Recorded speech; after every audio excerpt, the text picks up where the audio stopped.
Bir ses düşünün. Bu ses sadece şarkı söylemez. Tarihi taşır, acıyı taşır, umudu taşır. Bu ses göçlerin, aşiretlerin, isyanların, aşkların sesi olur. O ses Dengbejlerin sesidir. Ve işte bugün size o seslerden birini, Tahiro Dengbej'in hikayesini anlatacağım. Tahiro'nun hikayesi Doğu Mezopotamya'da Hoy şehrinde başlar. Büyük babası Telo, büyük annesi Hezal. Onların 3 oğlu vardı. Bu oğullardan biri Osman'dı. 1896'da doğmuş, Hoy'un köylerinde büyümüştü. Aile Celali aşiretindendi. Celaliler, İran ve Türkiye sınırının her iki yakasında yaşamış, göçebe kültürüyle tanınmıştı. Osman, Hoy'da evlendi. Eşi Hatun'la birlikte aşiretin diğer fertleriyle yaşadı.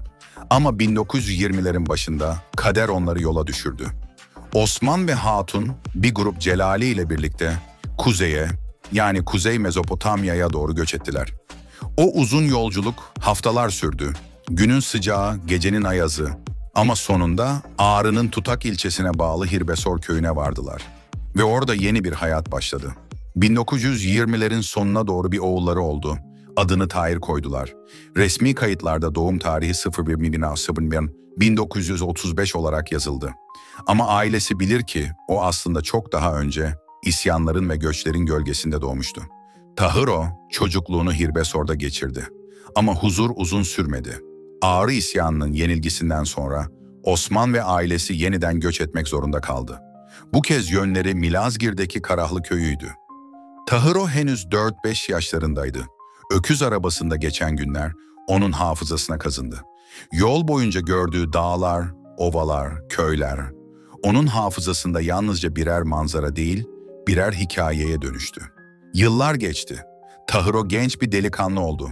15-16 yaşlarındayken bir gece rüya gördü. Rüyasında Dengbej olarak şarkı söylüyordu. Etrafında insanlar toplanmış, gözyaşlarıyla onu dinliyordu. O rüya onun hayatını değiştirdi. Uyandığında ilk iş rüyasını kız kardeşine anlattı. Ve o günden sonra Tahiro'nun dili çözülmüştü. Artık sadece konuşmuyor, söylüyordu. Bir daha hiç susmamak üzere. İşte böyle başladı Tahiro'nun Dengbejlik yolculuğu. Rüyadan gerçeğe, sesten tarihe. Genç yaşta Sultan adında bir kızla evlendi. Ama hayat kolay değildi. 1955 yılı geldiğinde askere çağrıldı.